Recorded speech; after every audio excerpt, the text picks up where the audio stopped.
2, do versículo 12 ao versículo número 17.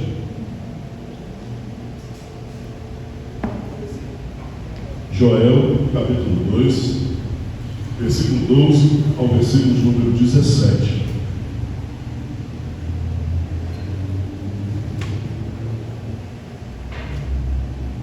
A palavra do Senhor diz assim: mas agora, diz o Senhor, convertei-vos a mim de todo o coração, com jejum, com choro e com pranto. Rasgai o coração e não as vestes. Convertei-vos ao Senhor, o vosso Deus, pois Ele é misericordioso e compassivo, tardio em irar-se e grande em amor. Arrepende-se da desgraça que enviaria. Talvez ele volte atrás e se arrependa e deixe uma bênção, uma oferta de cereais e uma oferta de libação para o Senhor vosso Deus.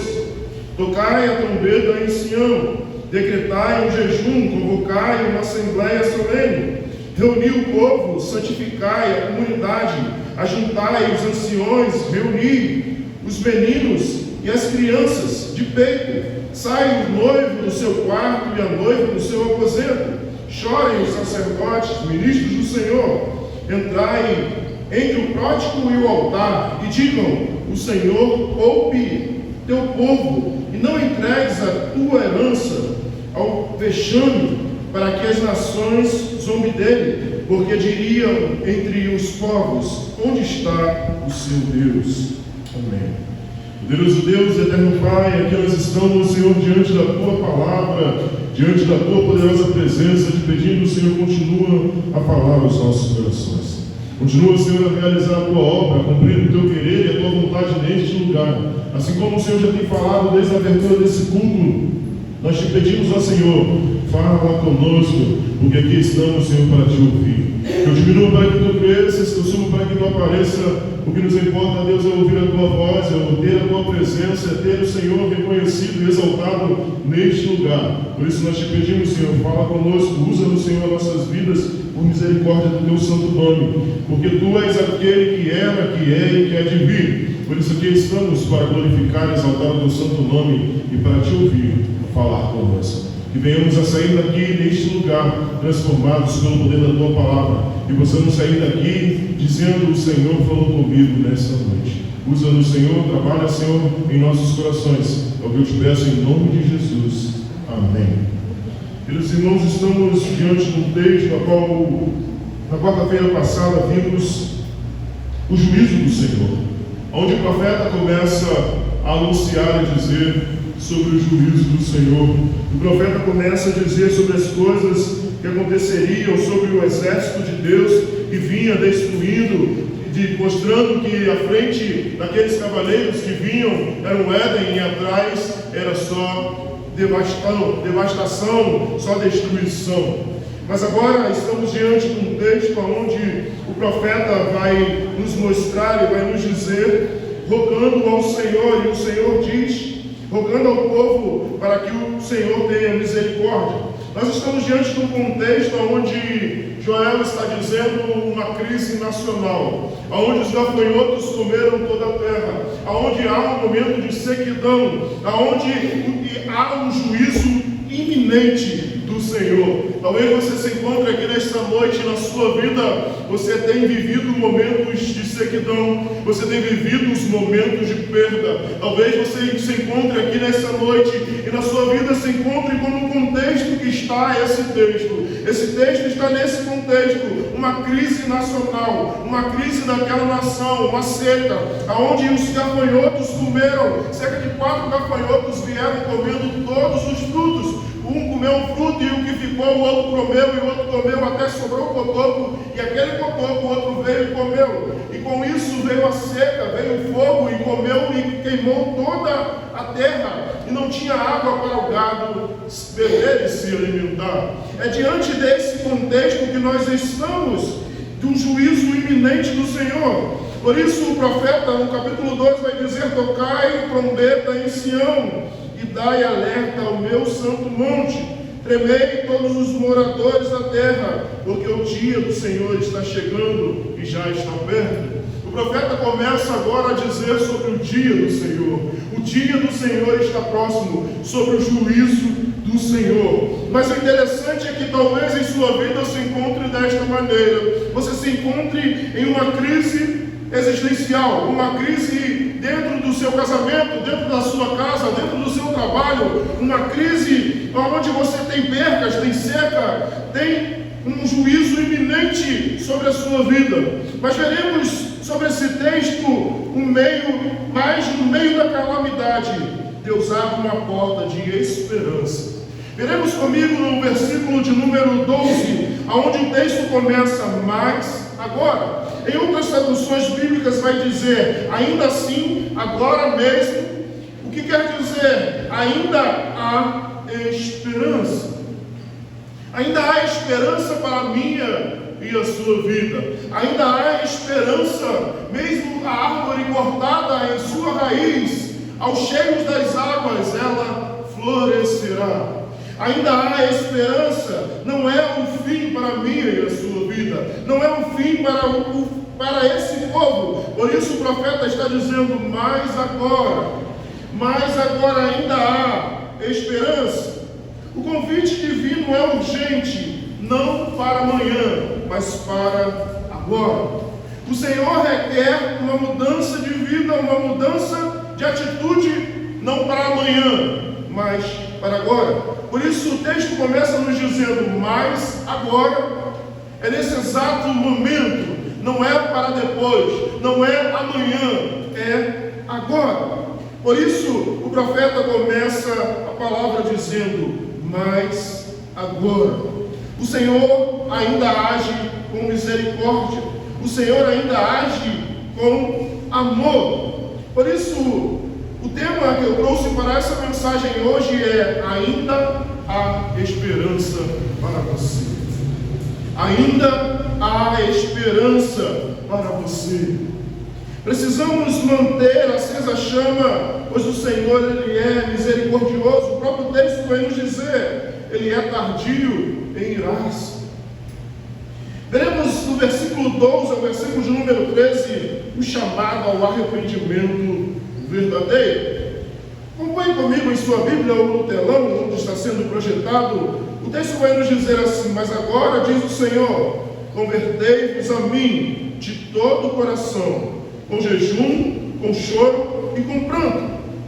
Rasgai-vos o coração e não as vestes. Convertei-vos ao Senhor vosso Deus, pois Ele é misericordioso e compassivo, tardio em irar-se e grande em amor. Arrepende-se da desgraça que enviaria. Arrepende-se da desgraça que enviaria.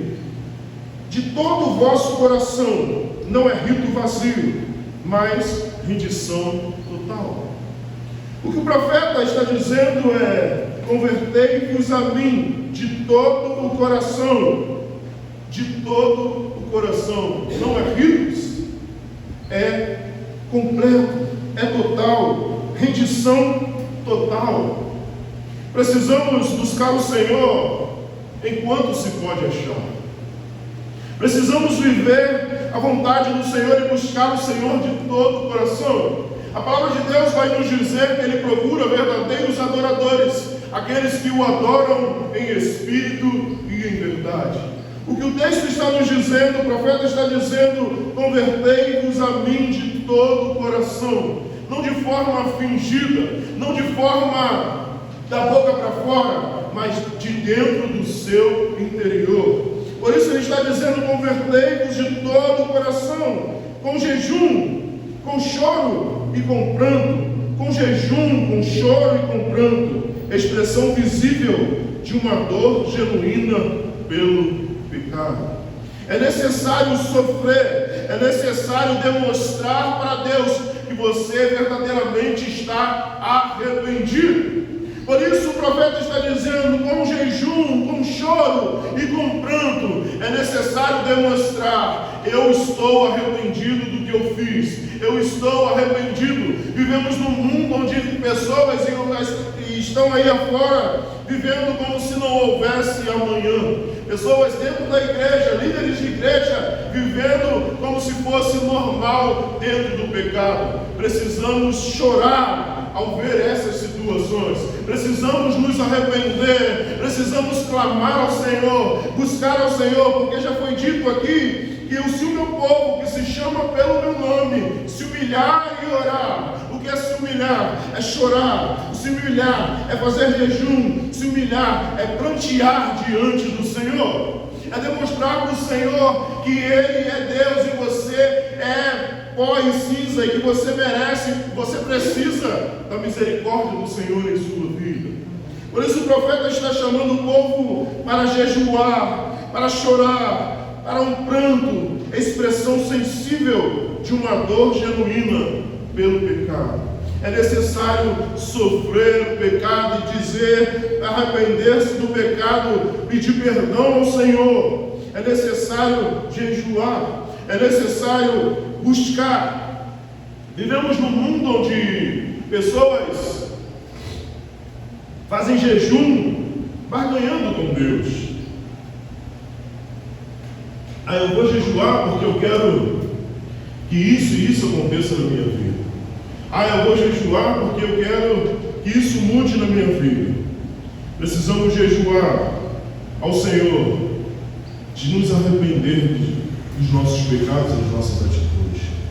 Precisamos nos humilhar perante a presença do Senhor, pelo que temos vivido e que temos feito, pela nossa cidade, pelo nosso país. Precisamos jejuar, dizendo ao Senhor, Senhor, eu errei, mas eu quero acertar, me ajuda.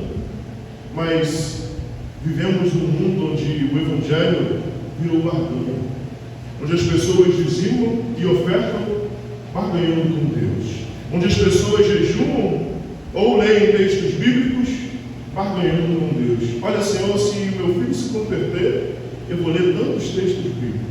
Olha, Senhor, se meu filho se converter, eu vou fazer tantos dias de jejum. Queremos barganhar com Deus, mas precisamos jejuar para demonstrar para Deus que Ele é Senhor das nossas vidas.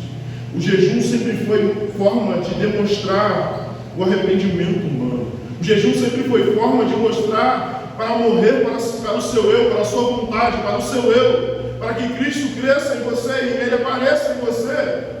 Mas as pessoas têm criado e vivido uma vida, um jejum que dizem por aí, tantos dias de jejum, para que isso aconteça, para que aquilo aconteça.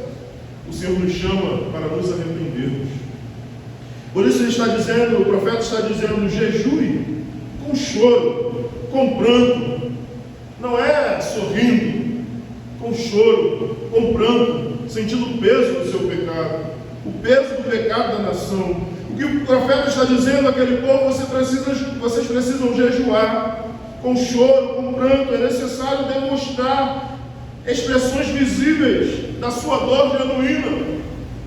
É necessário viver o que você diz. Eu me arrependi, mas o que você está demonstrando não é arrependimento.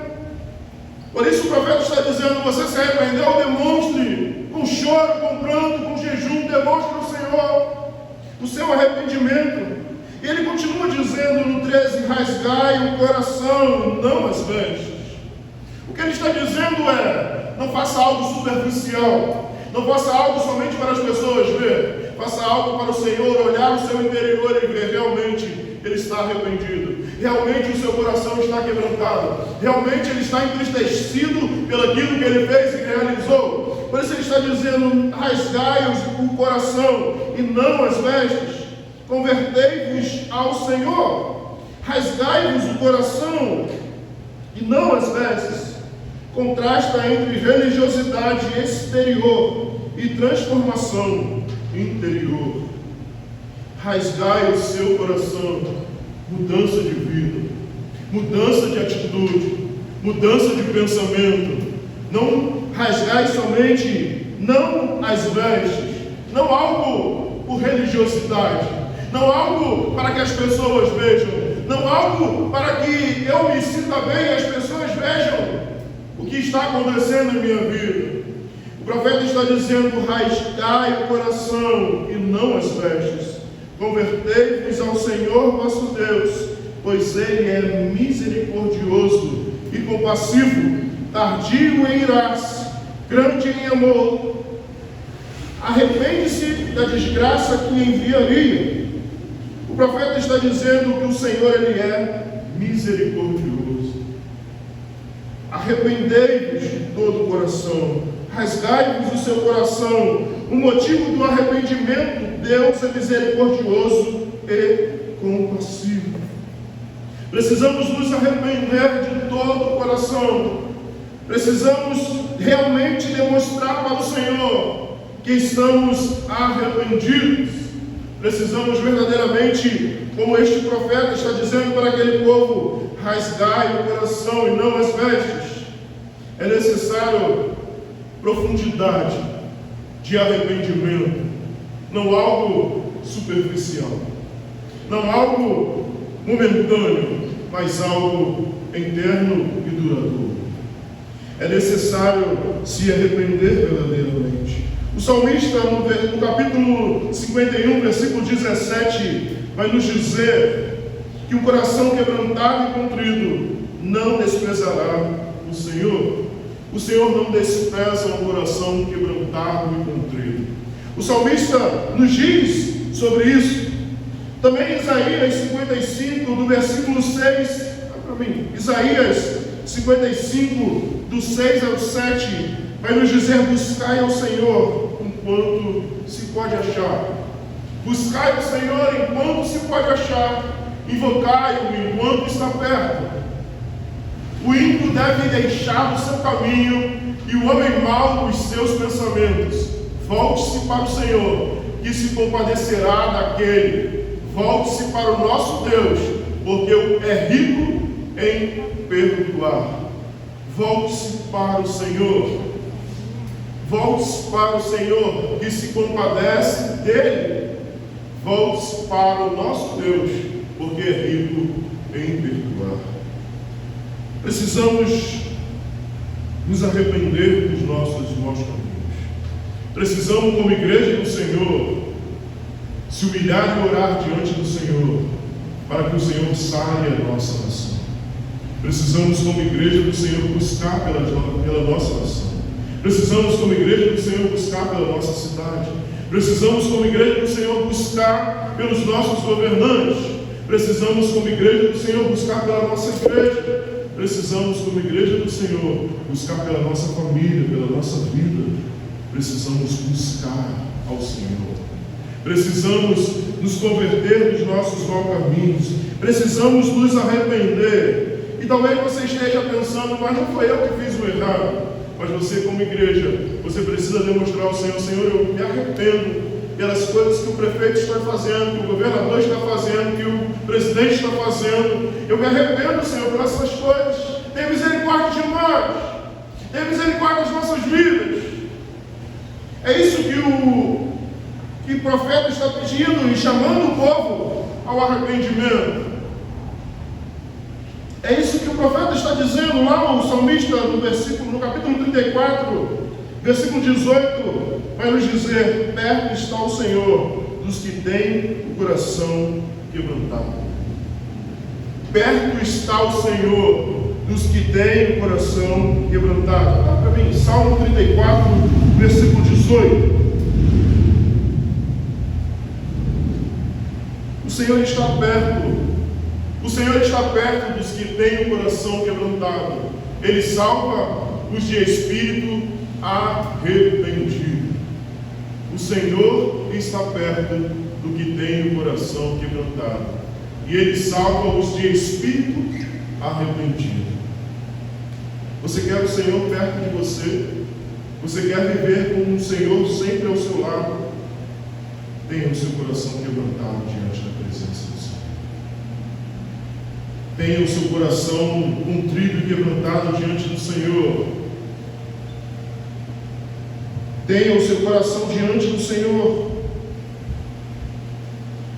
Paulo vai dizer aos Coríntios, em 2 Coríntios, capítulo 7, versículo 10, 2 Coríntios 7, capítulo 10, sobre a tristeza, segundo Deus, opera arrependimento.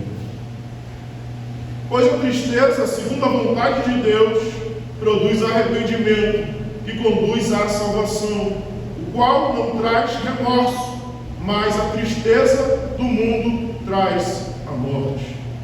Pois a tristeza, segundo a vontade de Deus, produz o arrependimento, que conduz à salvação.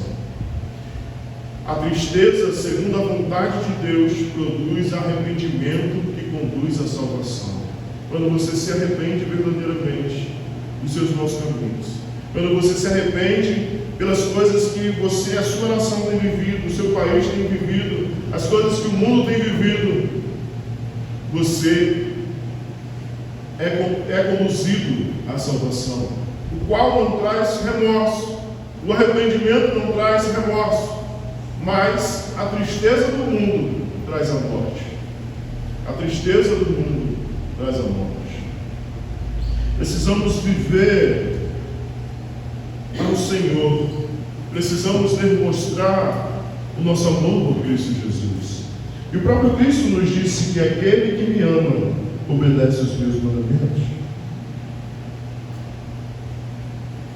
Precisamos obedecer ao Senhor. Precisamos examinar o nosso coração. Se a área onde você apenas rasga vestes, mas não rasga o coração inteiro. Tem algo em sua vida, talvez, que você somente rasga as vestes, mas não tem rasgado o seu coração por inteiro. Tem algo em sua vida que talvez você se arrependa de ter feito, mas que talvez é momentâneo e logo após você cai de novo no mesmo pecado, cai de novo no mesmo erro, cai de novo nas mesmas situações. Examine o seu coração nesta hora. Há áreas onde você apenas rasga vestes, aparência, ou há áreas que você rasga o coração por inteiro? Você tem rasgado o seu coração por inteiro ao Senhor, ou você tem somente rasgado as vestes? Você somente tem se arrependido por um momento, mas logo aquilo passa e continua vivendo de forma errada. Como está o seu coração? Como está a sua vida perante o Senhor? No versículo de número 14, o profeta vai dizer: talvez ele volte atrás e se arrependa e deixe uma bênção. O profeta está dizendo que não é porque você vai fazer algo que o Senhor vai lhe retribuir. O profeta está dizendo: talvez ele volte atrás e se arrependa e deixe uma bênção. Não é porque você faz para o Senhor, Ele precisa lhe perdoar. Não é porque você vai rasgar o seu coração, que você vai rasgar as suas vestes, que Deus vai mudar as suas atitudes. O profeta está dizendo que Deus, Ele é soberano. Como Ele disse outrora para Moisés: eu terei misericórdia de quem eu quiser. Eu terei misericórdia de quem eu quiser. Por isso o profeta está dizendo: talvez ele volte atrás e se arrependa e deixe uma bênção, uma oferta de cereais, uma oferta de libação para o Senhor vosso Deus. É o Senhor que é soberano. Você precisa se consertar. Você precisa ter uma vida diante do Senhor. Não porque você quer as bênçãos, mas porque você entende que Ele se entregou na cruz do Calvário para te salvar. Que você entende que o que Ele já fez por mim e por você já basta do que todas as riquezas que este mundo pode nos dar. Por isso o profeta está dizendo: talvez ele volte atrás e se arrependa e deixe uma bênção. Ele é soberano, Ele é Deus. Ele é misericordioso, Ele é tardio em se irar-se, grande em amor, arrepende-se da desgraça que enviaria. O Senhor é misericordioso, mas o texto mesmo vai nos dizer que Ele é tardio em irar-se. Ele se ira, mas Ele é tardio em se irar. A sua misericórdia tem um limite. Precisamos descansar no Senhor. Teremos agora do versículo 15 ao 16 a convocação da comunidade. Tocai a trombeta em Sião, decretai um jejum, convocai uma assembleia solene. Tocai a trombeta em Sião, chamando a atenção urgente para o povo. Tocai a trombeta em Sião. É necessário despertar. É necessário tocar as trombetas. É necessário ouvir a palavra de Deus e se arrepender. Se arrepender, tocai a trombeta em Sião, decrete um jejum. Um certo irmão uma vez me perguntou sobre o jejum coletivo, se era bíblico. Porque as pessoas dizem: ah, pastor, mas tem aquele texto que Jesus vai dizer que lave o seu rosto, melhore sua aparência, para que as pessoas não vejam que você está em jejum, né? Para que ninguém saiba, porque o texto está ali no contexto de que as pessoas vestiam uma cara de sofrido, de quem estava passando fome, de quem estava jejuando, para demonstrar para os outros: eu sou santo, eu estou buscando, eu estou jejuando. Por isso o texto vai dizer: lave o seu rosto, vai penteie seu cabelo, vai direitinho, para que ninguém veja. Não é que ninguém possa saber que você está jejuando, mas o texto está dizendo para que você não se glorie com aquilo, para que você não se exalte com aquilo. Por isso o texto aqui está nos dizendo: tocai a trombeta em Sião, decretai um jejum entre a nação. É necessário jejuar, é necessário reunir os irmãos para jejuar pela cidade, jejuar pelas nossas vidas, jejuar pela igreja. É necessário buscar o Senhor, convocar uma assembleia solene, promulgai um santo jejum, consagração coletiva. É necessário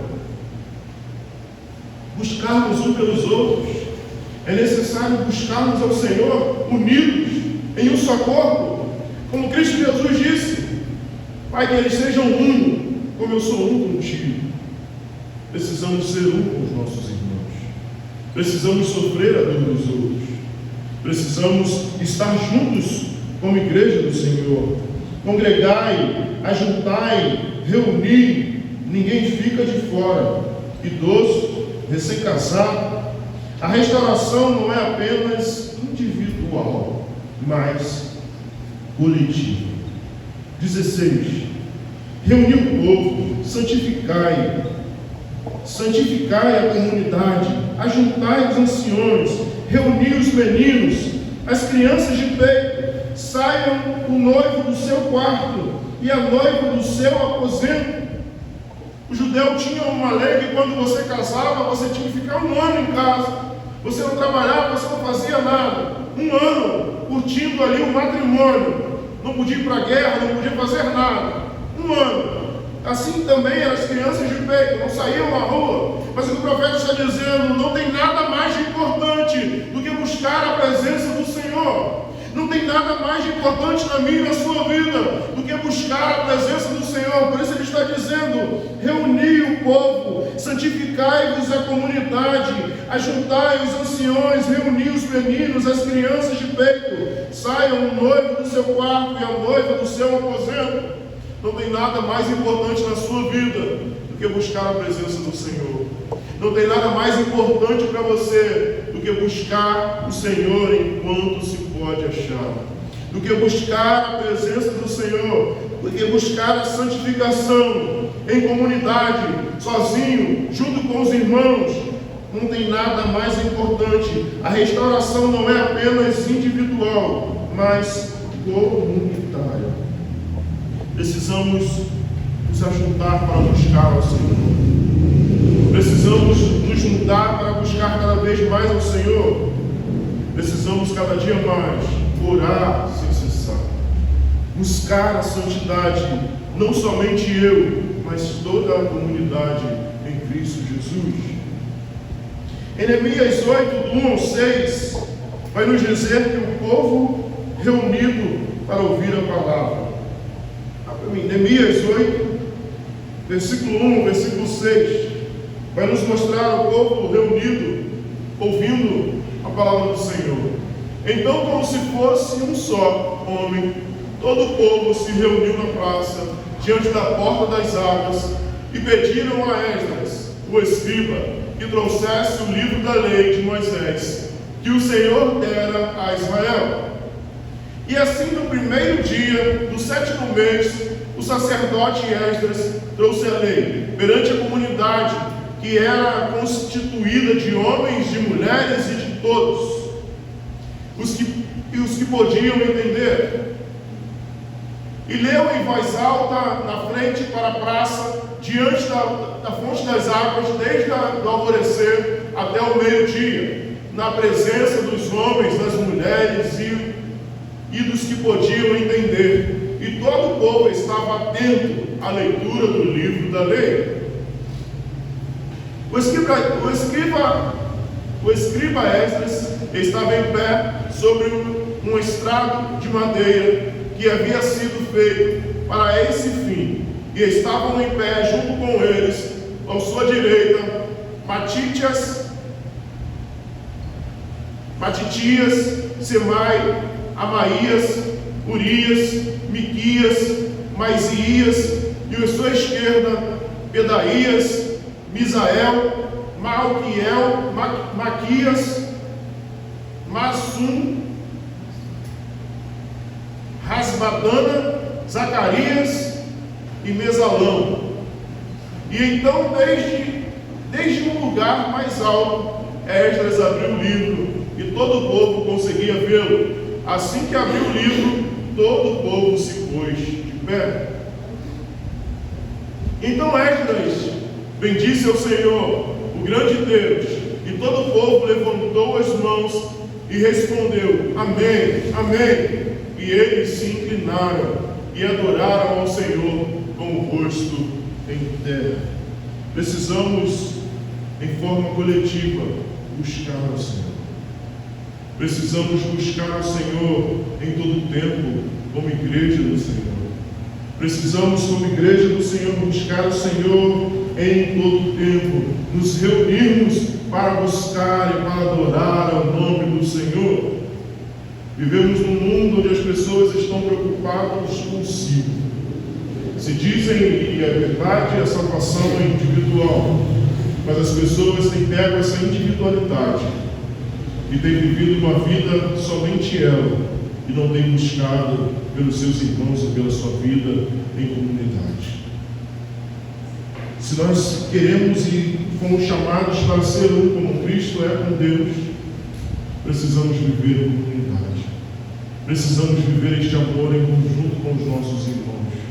Porque dizemos que queremos morar com Ele nos céus. E como será o céu que a igreja do Senhor hoje em dia tem desenhado? Se cada um está vivendo a sua individualidade, se cada um está vivendo a sua própria vida, se cada um está buscando por si mesmo, se cada um está preocupado com o seu próprio umbigo, como será a unidade no céu? Será que cada um vai morar na sua casinha, vai ter um andar para cada religião, para cada denominação, para cada igreja? Como será? Queremos morar com Deus no céu? Dizemos que amamos a Deus, que nós não vemos, mas aborrecemos o nosso irmão que nós vemos. Como tem sido o nosso amor de cristão em Cristo Jesus? Será que temos vivido o que o Senhor nos chamou para viver? Em comunhão com os irmãos? O Senhor chama esse povo para se arrepender juntos. O Senhor está chamando o povo para se arrepender dos pecados da nação, dos pecados individuais, mas também dos pecados da nação. Senhor está chamando o povo para se arrepender do pecado coletivo. Ah, não, eu já tenho problema demais para mim. Cada um que tem um problema do seu, cada um que cuide do seu. É isso que temos vivido. É esse evangelho que tem sido pregado aí fora. Não, precisamos viver em comunhão com os irmãos. É isso que é ser igreja do Senhor. É isso que o Senhor nos chamou para viver.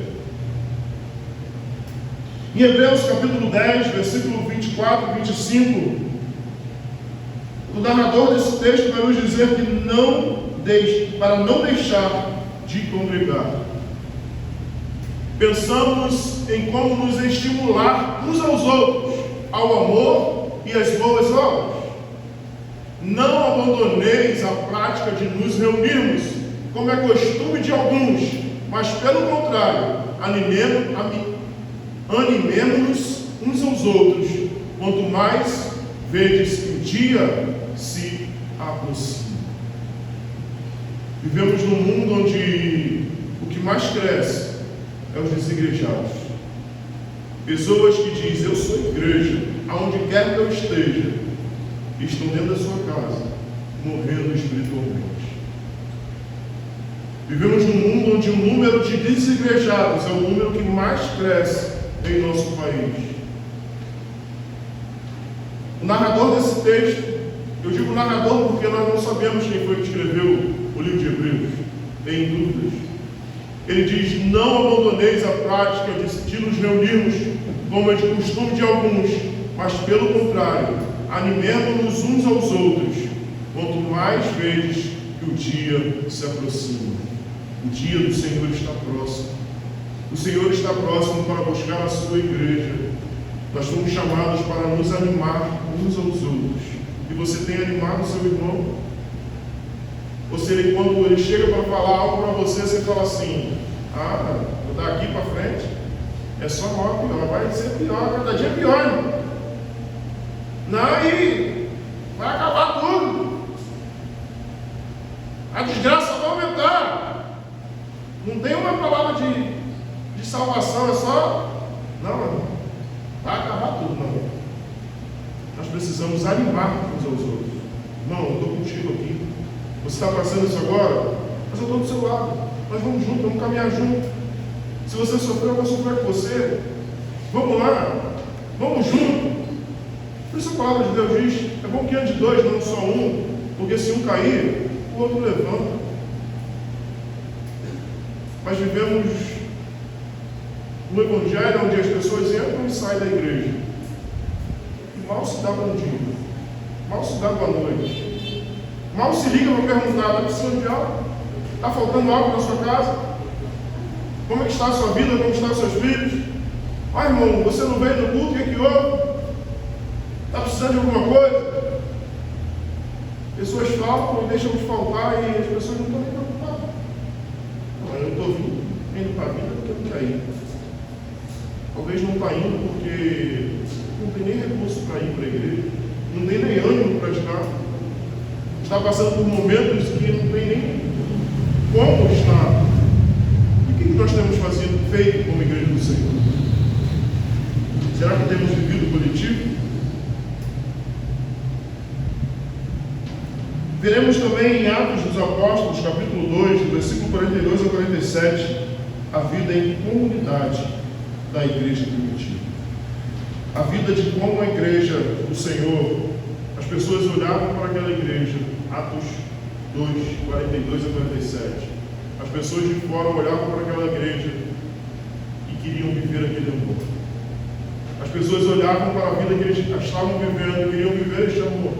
Eles perseveravam no ensino dos apóstolos e na comunhão, no partir do pão e nas orações. Eles perseveravam no ensino da palavra. Eles perseveravam buscando a palavra de Deus, no ensino da palavra, na comunhão, vivendo em comunhão com os irmãos, no partir do pão, quer dizer, de casa em casa, ali na comunhão e nas orações. Eles estavam buscando a oração juntos. E cada um havia temor e muitos sinais e feitos extraordinários eram realizados pelos apóstolos. Todos os que criam estavam unidos e tinham tudo em comum. Todos que criam estavam unidos e tinham tudo em comum. O que mais ouvimos falar na igreja de hoje é: fulano não tem nada a ver comigo. Não é isso? Não, fulano não tem nada a ver comigo, não. Eles viviam unidos e tinham tudo em comum. Não tinha aquilo de isso é meu e isso é seu, é nosso. Até o Pai é nosso. Você já parou para pensar? Quando Jesus nos ensina Pai nosso, Pai não é meu, não é seu, é nosso. É em comunhão, é unidos, é juntos.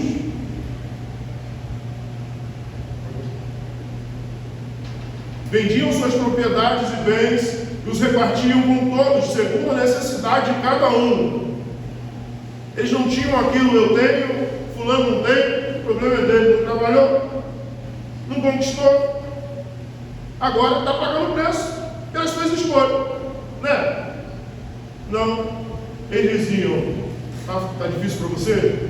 Eu tenho aqui um pouquinho sobrando, talvez não está nem sobrando, mas eu tenho aqui um pouquinho a mais que você e vou te ajudar. Por isso eles vendiam suas propriedades e davam e ajudavam uns aos outros. Era esse amor. E perseverando de comum acordo todos os dias no templo e partindo pão em casa, comiam com alegria e simplicidade de coração. Olha isso, irmão. E perseveravam de comum acordo todos os dias no templo. Não era só a quarta e domingo, não. Era todos os dias. Eles estavam todos os dias no templo, unidos, em comum. E no partir do pão em casa, comiam com alegria e simplicidade de coração. Repartiam o que tinham com seus irmãos, comiam de casa em casa.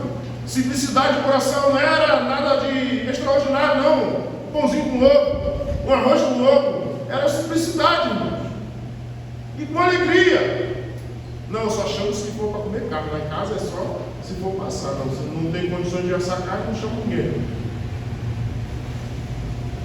Para beber a água. Não, lá em casa beber água, lá tem a água mais gelada de Santana. É a melhor água que tem aqui, é lá em casa. Não é? É isso, irmão. Mas o problema é que não se faz mais tudo nos lábios, porque as pessoas estão preocupadas. Não, mas e a comida? Ah, mas o que vai fazer depois? Irmãos, vamos adorar o Senhor. Se tiver água, a gente bebe. Se não tiver, a gente glorifica o nome do Senhor a si mesmo. É isso que a gente precisa, irmão. É exaltar e agradecer o nome do Senhor. E perseverando de comum acordo todos os dias no templo e partindo o pão em casa, comiam com simplicidade de coração. Não podemos buscar avivamento isolado. Precisamos estar juntos em oração, jejum e quebrantamento com o povo de Deus. Não existe avivamento da igreja do Senhor isoladamente. Precisamos buscar em conjunto. Precisamos estar juntos em oração, jejum e quebrantamento com o povo de Deus. Veremos agora no versículo de número 17 a oração intercessória. A oração intercessória. Chorem os sacerdotes, a liderança, chorem as lideranças, ministros do Senhor, entre o pródigo e o altar, entre o pródigo e o altar, todos os povos, buscai ao Senhor, chorem sacerdotes, ministros do Senhor, seja do pródigo, do total até o altar, e digam: o Senhor poupa teu povo, e não entregues a tua herança a vexames, para que as nações zombem dele, porque diriam entre os povos: onde está Deus? líderes à frente, sacerdotes, chorem entre o alpendre e o altar. Chorem e busquem o Senhor. Seja quem for dentro da igreja, seja onde quer que você esteja, chore e pranteie ao Senhor. Clamor, ouve o teu povo, ó Senhor. Apelo à aliança de Deus ao seu povo. O profeta está fazendo aqui um apelo à aliança de Deus. Olha, Senhor, tenha misericórdia. Não deixe que o povo olhe para nós e diga: onde está o Deus de vocês? Homem de nós. Tenha misericórdia das nossas vidas. Preocupação, testemunho de Deus diante das nações não dá motivo para que pergunte onde está o seu Deus. Precisamos nos preocupar como temos vivido. Precisamos nos preocupar se estamos dando verdadeiramente testemunho do Deus que nós servimos. Em Êxodo 32, do capítulo 11 ao capítulo 14, Moisés intercede pelo povo. Esse texto de Êxodo 32 é aquele que Deus diz para Moisés: olha, estou cansado desse povo, eu vou enviar um anjo, eu vou cumprir o que eu prometi para vocês, eu vou dar a terra prometida para vocês, eu vou enviar um anjo na frente de vocês, para que nada aconteça no caminho, mas eu não vou ser mais o Deus de vocês. Não dá mais. Deus chega ao ponto de falar para Moisés: olha, não tem mais como.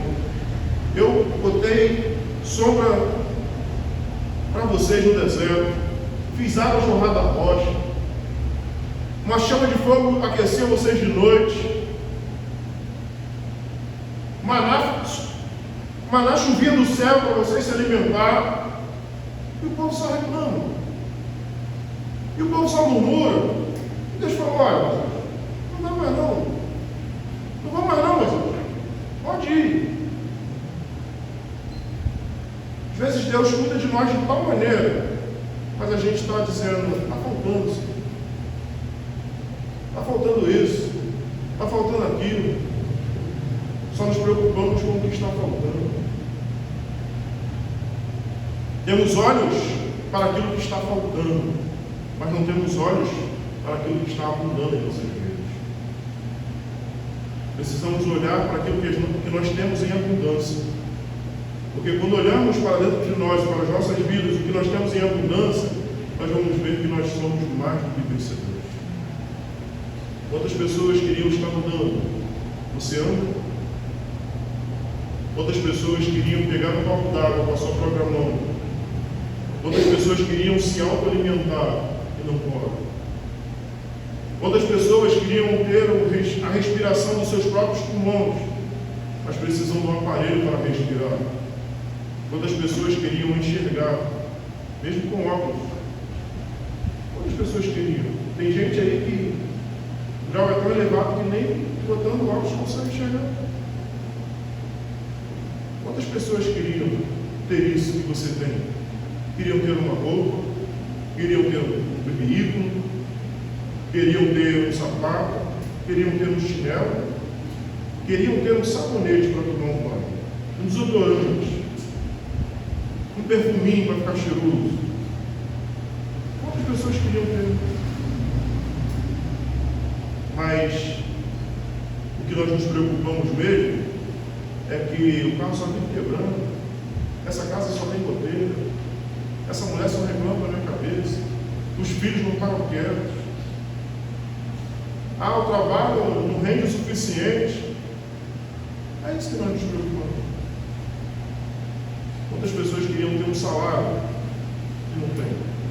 Quantas pessoas queriam ter um emprego e não tem? Mas o seu não presta. Não, o meu está dando. É difícil. É complicado. Precisamos olhar para aquilo que nós temos, que nos abunda em nossas vidas. O povo reclamava de tudo. As cebolas do Egito eram boas demais. Esse maná direto não dá não. Quer ver uma coisa sempre? A pouco do Senhor falar: chega, nada que eu faço, tá bom? Eu vou cumprir, porque eu sou fiel à minha palavra. Eu vou fazer. Eu vou dar a terra prometida que eu prometi para vocês, a terra que manda leite e mel. Mas eu não sou mais um Deus de vocês, não. Aí Moisés, não, se o Senhor não for, eu não vou não. Se o Senhor não for, eu não vou em lugar nenhum. E o povo começa a tirar as joias, começa a se arrepender, começa a prantear, e começa a se arrepender, e começa a se rasgar as vestes, começa a se arrepender diante do Senhor, e o Senhor vai e volta atrás. Tá bom, eu vou com vocês. Mas quando a gente começa a olhar o texto mais um pouquinho à frente, o que mudou?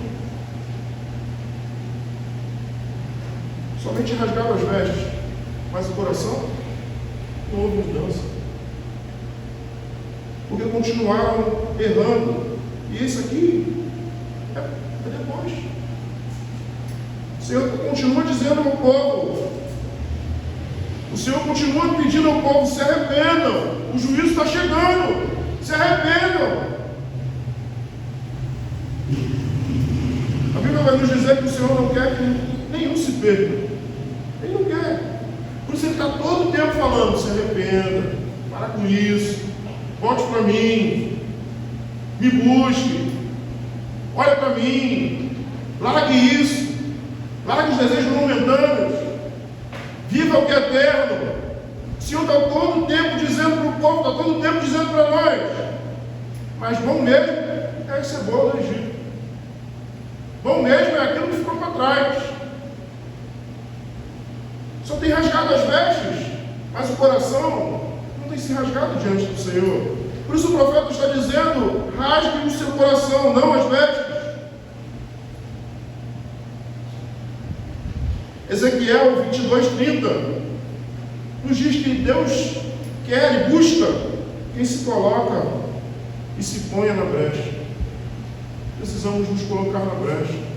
O erro não é meu não, mas eu assumo a bronca sim. Pai, a nação está do jeito que está, não é só culpa minha não, mas nós vamos orar, nós vamos buscar, vamos nos reunir para buscar o Senhor, vamos nos reunir para que o Senhor tenha misericórdia desta nação. Nós precisamos nos colocar na brecha, como igreja do Senhor. E se o mundo está do jeito que está, é porque a igreja foi omissa de muitas coisas. Se o mundo se encontra da maneira que se está hoje, é porque a igreja deixou de viver o que deveria viver. Se hoje está desta maneira, o mundo hoje, é porque a igreja deixou de viver o amor de Cristo Jesus há muito tempo. Em 1 Timóteo 2, 1-4, a oração de intercessão por todos, onde Paulo diz a Timóteo para buscar em oração, interceder por todos. Quem se levantará hoje para interceder? Família, igreja, nações precisam de intercessores que choram e clamem por misericórdia. Quem se levantará hoje para interceder? Estamos num culto de oração, mas eu já ouvi aqui pessoas dizer, acho que tem oração demais, vamos cortar. Estamos num culto que é culto de oração, exposição bíblica da palavra. Não, mas tá bom, para que orar tanto? Quem vai interceder? Quem vai buscar pelas famílias, pela igreja, pelas nações? Precisamos de intercessores. Nós precisamos de intercessores que choram, que clamem por misericórdia. Precisamos daqueles que se rasgam verdadeiramente de coração, não só as vestes, mas de coração. O chamado de Joel ecoa hoje, agora mesmo: volte-se a Deus com todo o seu coração. O chamado que Joel está dizendo para aquele povo ainda ecoa hoje: volte-se para Deus com todo o seu coração. Arrependimento verdadeiro, restauração verdadeira. Você quer viver uma restauração verdadeira em sua vida? Se arrependa de verdade. viva uma vida verdadeira. Você quer algo, uma restauração completa na sua casa, na sua família? Se arrependa de verdade. Busque o Senhor verdadeiramente e Ele se inclinará para nós. O caminho para ver a misericórdia de Deus na crise é quebrantamento e a oração. Caminho para ver a misericórdia de Deus nas crises é quebrantamento de coração e oração. Não tem outra chave, não tem outra saída. Quebrantamento de coração e oração. Busca o Senhor, quem sabe Ele tem misericórdia de nós. Busca o Senhor. O tempo para voltar é agora. A oportunidade para ver Deus agir é hoje. E a condição é um coração quebrantado. O momento é agora. A hora é agora. E o que você precisa fazer é quebrantar o seu coração diante do Senhor. É se arrepender dos seus maus caminhos. É se inclinar diante do Senhor e pedir misericórdia ao Senhor. Poderoso